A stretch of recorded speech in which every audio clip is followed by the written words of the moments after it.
Assalamualaikum warahmatullahi wabarakatuh. Selamat pagi anak-anakku di rumah. Semoga selalu bahagia dan sehat selalu. Pada kesempatan pagi ini kita berjumpa lagi dalam pelajaran fisika yang insya Allah melanjutkan untuk minggu kemarin, yaitu tentang hukum Archimedes. Lebih abdolnya, mari pelajaran pada pagi ini kita awali dengan membaca basmalah. Bismillahirrahmanirrahim. Terima kasih, mohon untuk disiapkan alat tulisnya juga perlengkapannya supaya nanti dalam mengikuti pelajaran fisika mendapatkan hasil yang baik. Dan mari kita mulai untuk pelajaran fisika pada pagi hari ini, yaitu tentang hukum Archimedes.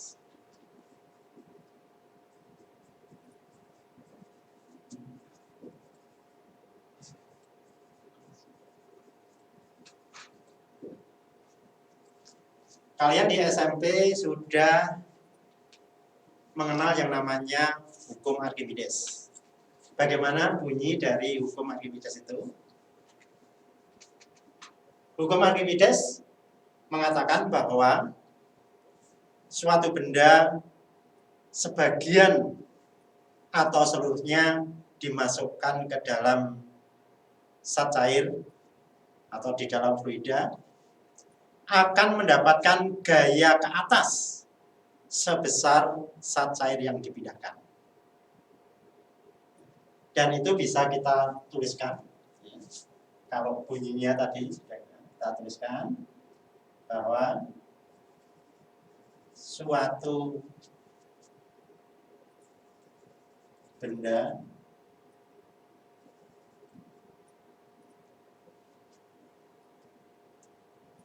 sebagian atau seluruhnya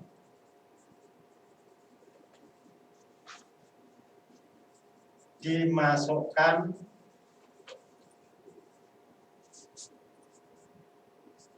dalam fluida. Fluida itu apa? Kemarin sudah kita jelaskan.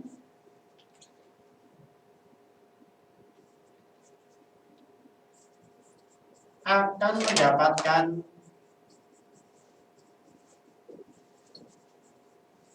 gaya ke atas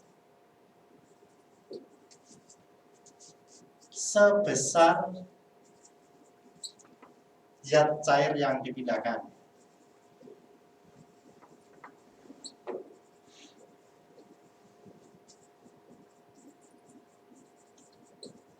Nah, inilah bunyi hukum Archimedes.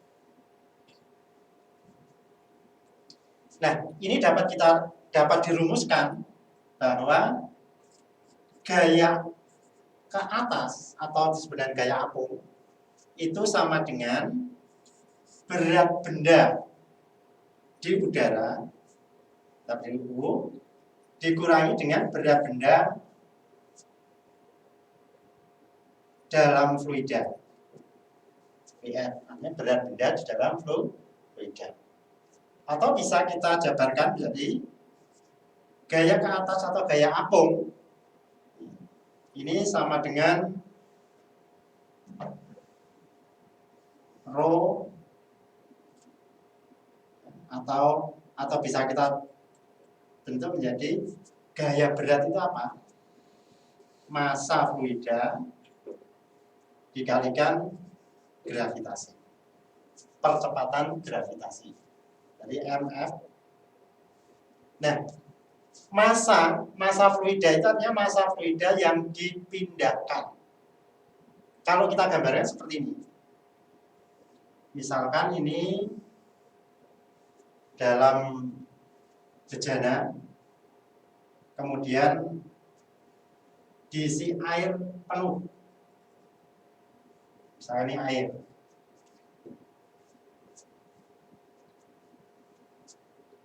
Kemudian sebuah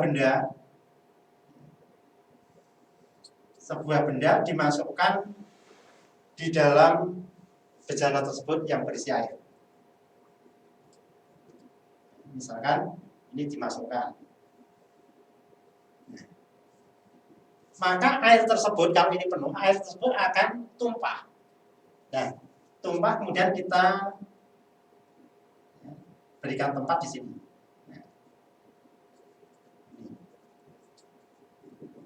Nah, ini artinya volume air yang dipindahkan karena dimasuki oleh benda tersebut. Nah, ini massa fluida yang dipindahkan itu berarti massa ini.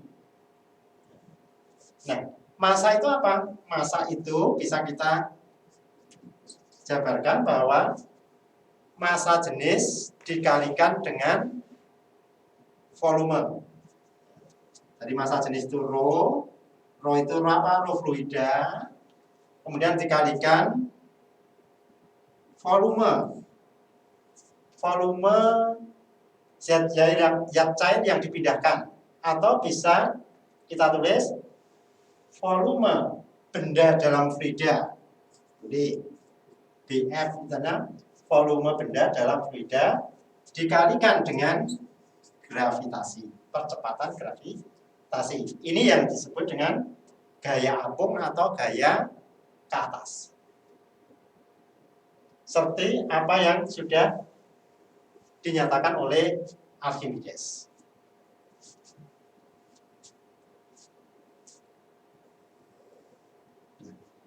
Kemudian hubungannya dengan hukum Archimedes ini, nanti ada yang namanya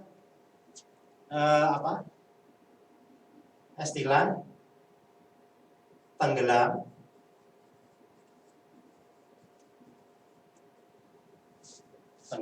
kemudian melayang, dan terapung. Ya, jadi tenggelam, melayang, terapung. Ini akan kita jelaskan satu persatu. Yang pertama adalah tenggelam.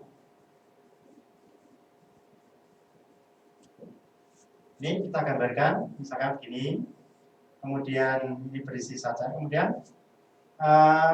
misalkan ini air, kemudian benda tenggelam di sini. Bentar.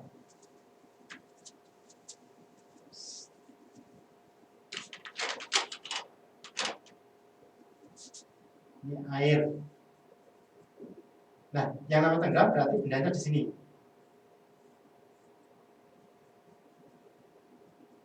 Nah, makanya ada gaya berat B, kemudian ini gaya apung ke atas atau FA tadi.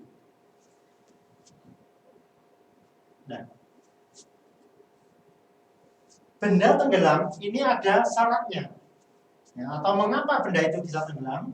Karena berat benda ini lebih besar daripada gaya angkat ke atasnya. Ini lebih besar daripada gaya angkat ke atasnya, maka benda itu tenggelam. Nah, ini syaratnya. Syarat. Atau benda dapat dikatakan tenggelam kalau gaya berat benda itu lebih besar daripada gaya apungnya atau gaya ke atasnya. Kemudian yang kedua, massa jenis benda ini lebih besar daripada massa jenis fluida. Jadi massa jenis benda, ya, rho-nya ini lebih besar daripada massa jenis fluidanya. Ya, fluidanya tergantung apakah air, apakah minyak, dan sebagainya. Dan yang terakhir adalah jadi berat, massa, kemudian volume benda. Ya. Volume benda ini lebih besar atau sama dengan. Nah, ini volume benda itu sama dengan volume benda dalam fluida.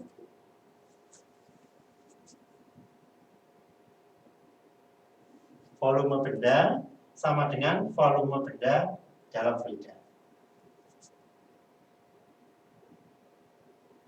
Ini sama. Ini syarat bahwa benda itu tenggelam. Kemudian yang kedua, ini adalah melayang. Melayang kalau kita gambarkan, ini biar nanti lebih jelas. Melayang berarti di tengah-tengah. Artinya tidak di permukaan atau tidak pada dasar. Kemudian ini juga ada gaya berat. Kemudian ini gaya angkat ke atasnya atau yang dengan gaya apung. Kemudian ini bendanya. Ini air juga. Nah, syaratnya apa? Bahwa volume benda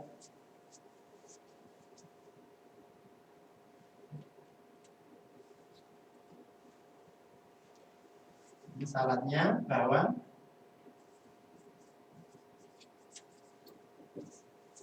benda yang melayang ini tentunya berat benda ini sama dengan gaya angkat ke atas atau gaya apungnya ini sama. Maka benda itu akan melayang. Kemudian yang kedua, massa jenisnya. Massa jenis rho benda ini sama dengan rho fluida. Jadi massa jenis benda sama dengan massa jenis fluidanya.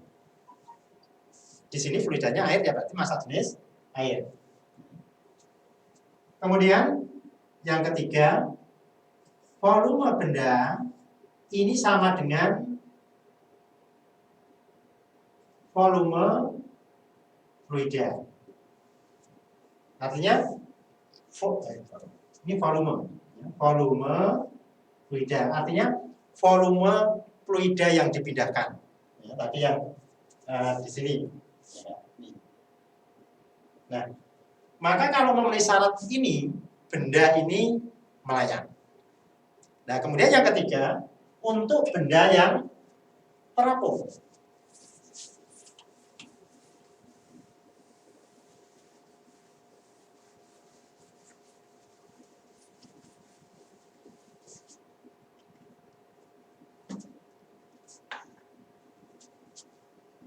Benda terapung yang tiga, C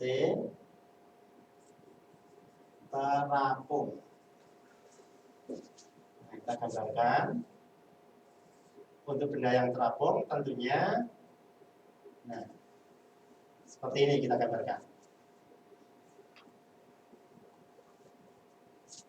Nah di sini ada gaya berat jelas, kemudian gaya angkat ke atas, ini FA-nya.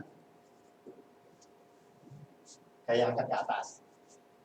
Nah ini sebagian ya, ada yang di dalam fluida, sebagian di atas permukaan. Ini dikatakan benda ini adalah terapung. Nah ini juga syaratnya begini. Yang pertama, berat benda atau berat benda itu adalah lebih kecil daripada berat di situ, daripada gaya apung ya, gaya apungnya atau gaya angkatnya. Kemudian yang kedua, massa jenis benda ini sama dengan atau lebih besar ya, berarti lebih kecil daripada massa jenis fluida. Nah ini akan terapung. Dan yang terakhir adalah volume benda. Nah kalau ini sama, volume fluida, artinya fluida yang dipindahkan. Ini sama, jadi volume benda sama volume fluida yang dipindahkan. Nah ini maka benda itu akan dikatakan terapung. Nah, ini adalah jenis-jenis daripada permasalahan di dalam mengenai hukum Archimedes. Ini ada benda tenggelam, melayang, kemudian terapung. Nah, untuk selanjutnya kita sampaikan yaitu tentang aplikasi. Aplikasi di dalam kehidupan sehari-hari. Kita tahu bahwa hukum Archimedes ini diketemukan oleh Archimedes. Apa manfaatnya dan kegunaannya di dalam kehidupan sehari-hari? Perlu kita ketahui bahwa ini sangat besar manfaatnya. Sebagai contoh, kapal selam. Nah, kapal selam ini berkat daripada hukum Archimedes. Kemudian juga kapal laut. Kemudian jembatan Tronton. Nah, jembatan Tronton. Mungkin kalian mendengar jembatan Tronton itu seperti apa?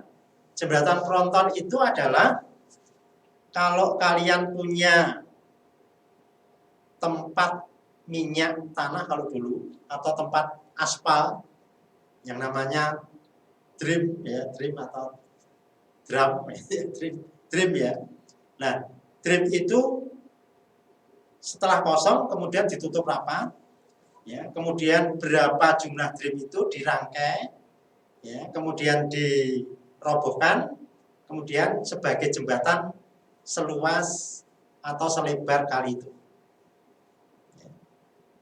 Nah, dirangkai kemudian bisa dilewati di atasnya. Nah, ini jembatan Tronton. Kemudian balon udara. Balon udara itu juga berkat daripada hukum Archimedes.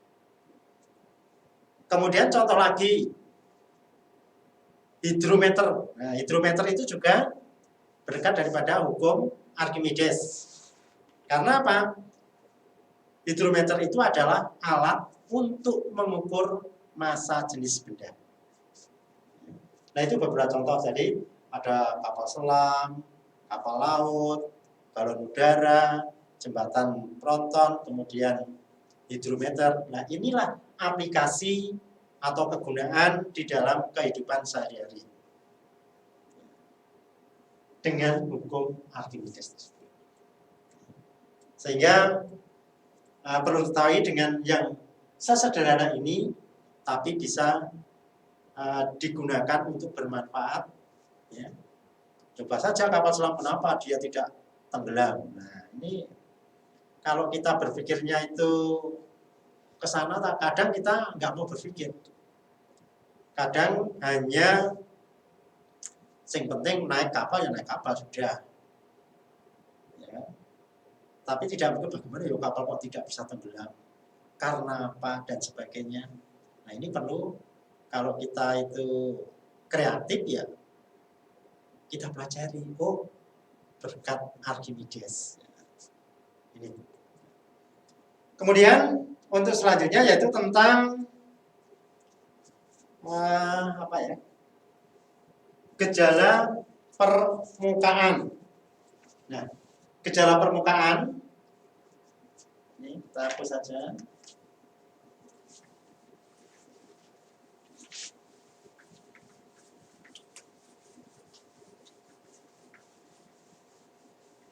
Gejala permukaan itu nanti termasuk adanya tegangan permukaan, kemudian apa lagi itu? Bentuk permukaan yang cair. Nah, sekarang gejala permukaan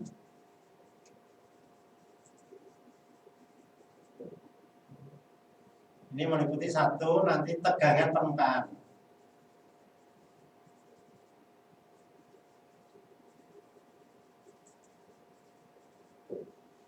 Nah, tegangan permukaan itu apa? Tegangan permukaan yaitu gaya apa? Gaya yang besarnya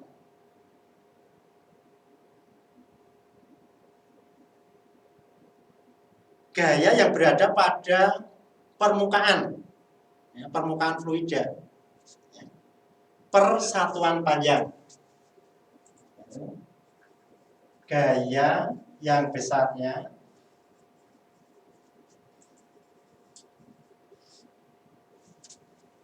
gaya yang berada.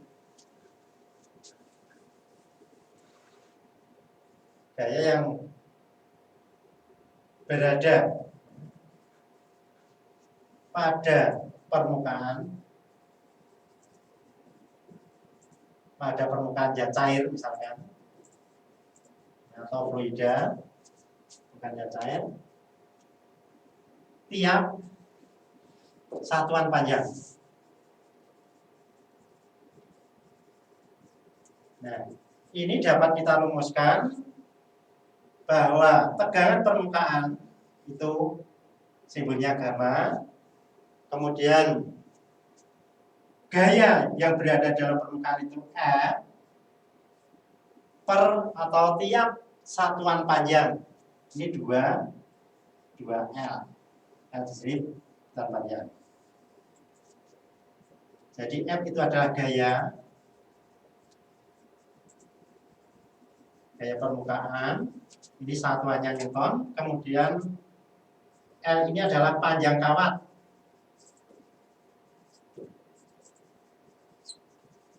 Ini meter, kemudian gamma ini adalah tegangan permukaan. Satuannya adalah Newton per meter. Nah, ini mengenai tegangan permukaan. Kemudian yang kedua, yaitu bentuk permukaan zat cair.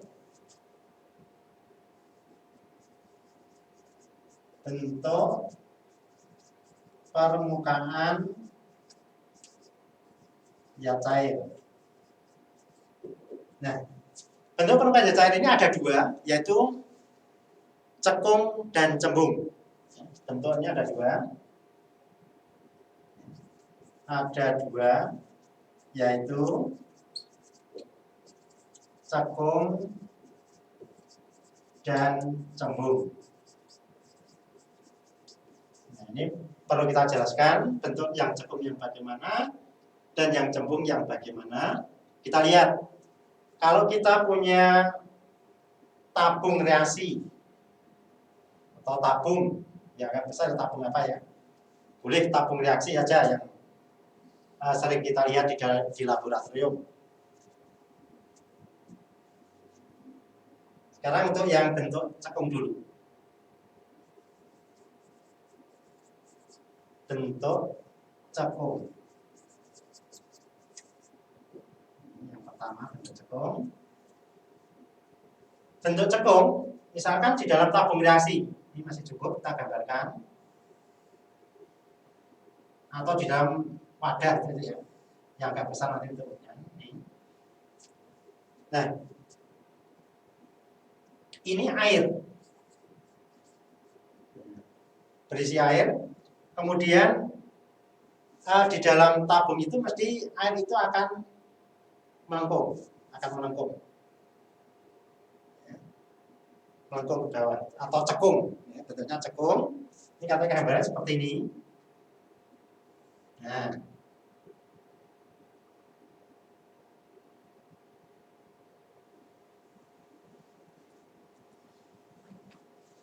nanti ini, nah, ini. Atau kalau dilepaskan ya nanti ini air cekung ini. Nah, ini adalah besarnya theta. Theta ini sudut yang dibentuk. Nah, di sini mengapa terjadi ini melengkung? Ya, jadi kalau kita buat pertemuannya ini, ya kan, dalam air, kemudian ini kalau kita buat ini sudutnya yang dibentuk theta. Ini ada apa? Dikatakan bahwa suatu cairan itu dalam bentuk cekung itu jika begini, ya, gaya adhesi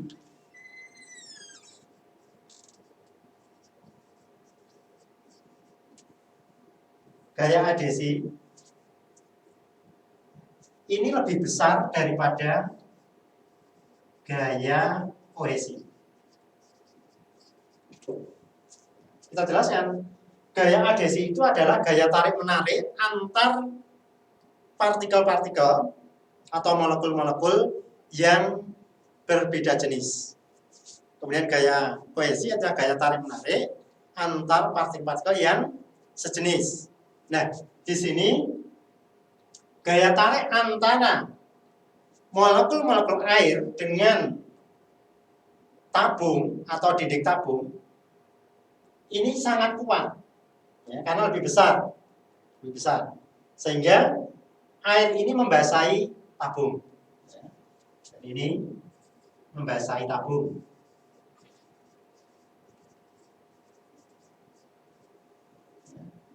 Membasahi tabung. Kemudian yang ketiga adalah sudut tetanya. Sudut teta, ini sudutnya. Ini lebih kecil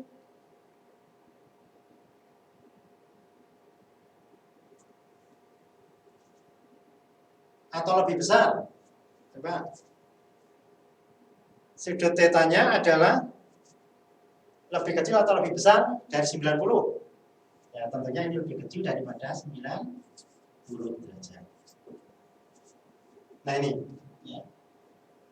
Nah, ketika zat cair di dalam wadah ini berbentuk cekung, ini karena gaya adhesinya adalah lebih besar daripada gaya kohesinya. Yang kedua, membasahi dinding. Pasti membasahi dinding. Yang ketiga adalah sudut tetanya ini adalah lebih kecil daripada 90. Ini bentuk cekung. Kemudian yang kedua adalah bentuk cembung. Yang kedua, ini bentuk cembung. Berbentuk cembung. Nah, berbentuk cembung, ini kalau kita gambarkan ini dalam wadah, misalkan, ini begini. Nah maka, ini bertemu, ini maka tebal. Nah, ini sudut tetanya itu ini. Sudut tetanya. Nah, ini biasanya ini adalah raksa. Raksa. Atau hagi. Raksa atau hagi. Maka kalau diterapkan dalam tabung nasi, dia akan melengkung ya, permukaannya. Nah, ini disebabkan karena apa? Nah, ini tadi yang pertama, gaya adhesi ini lebih kecil daripada gaya kohesi. Karena gaya kohesi itu yang sejenis, molekul-molekul airnya itu gaya tariknya kuat, sehingga dengan dinding itu agak lemah. Ya, dia akan melengkung. Kemudian yang kedua adalah tidak membasahi dinding.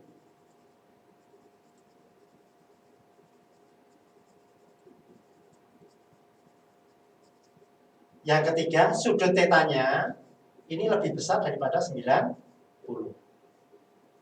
Nah, itulah bentuk daripada dua bentuk yang sudah kandungan, yaitu mengenai bentuk permukaan zat cair. Kemudian yang ketiga adalah kapilaritas. Sekarang yang ketiga, yang dua, satu, dua. Yang ketiga adalah kapilaritas. Kapilaritas. Kapilaritas itu apa? Kapilaritas itu adalah naik turunnya zat cair di dalam pipa. Ini adalah naik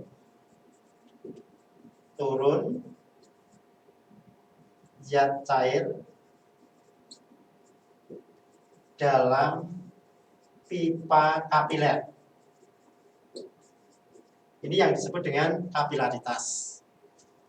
Nah, berapa naik turunnya tingginya itu ya kita rumuskan bahwa J sama dengan 2 gamma cos theta per rho GR.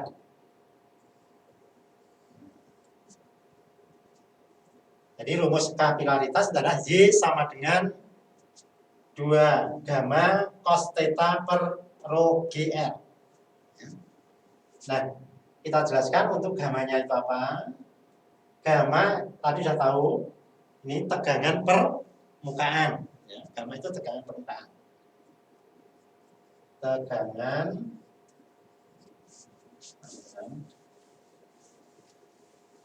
permukaan. Nah, satuannya apa? Newton per meter.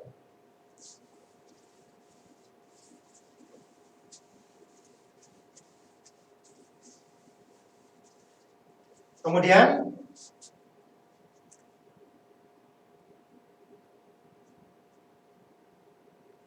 rho itu adalah massa jenis fluida atau zat cair. Ini satuannya massa jenis apa? Kilogram per meter kubik. Kemudian G ini adalah percepatan gravitasi. Ini satuannya adalah meter per sekon kuadrat. Kemudian untuk R ini adalah jari-jari tabung atau jari-jari pipa tadi. Satuannya dalam meter ini.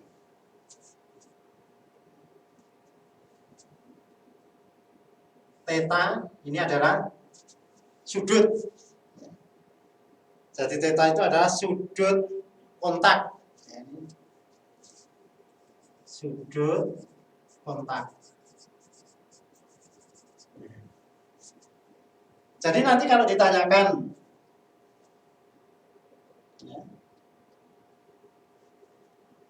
kapilaritas atau tanyakan Y itu adalah tinggi naik turunnya. Ya, kalau ini masih cukup. Ini adalah tinggi naik turun zat cair. Nah, nanti dapat ukur tentukan. Jadi kalau ditanyakan naik turunnya zat cair di dalam pipa kapiler, bisa kita hitung dengan menggunakan rumus ini Y sama dengan 2 gamma cos theta per rho GR. Nah, jadi saya kira sudah cukup jelas. Satu, rumus-rumus ini harus dihafalkan. Ya. Kemudian nanti akan kami berikan soalnya. Ya. Untuk dikerjakan hanya 2 soal saja. Nah, nanti segera dikerjakan. Kalau kurang jelas bisa kalian baca buku sesuai dengan buku paket atau bisa buka Google. Terserah, ya kan? Tapi rumus-rumus ini mau tidak mau harus dihafalkan. Nah, coba soal ini akan kami tampilkan untuk tugas. Ya, nanti dikerjakan di rumah.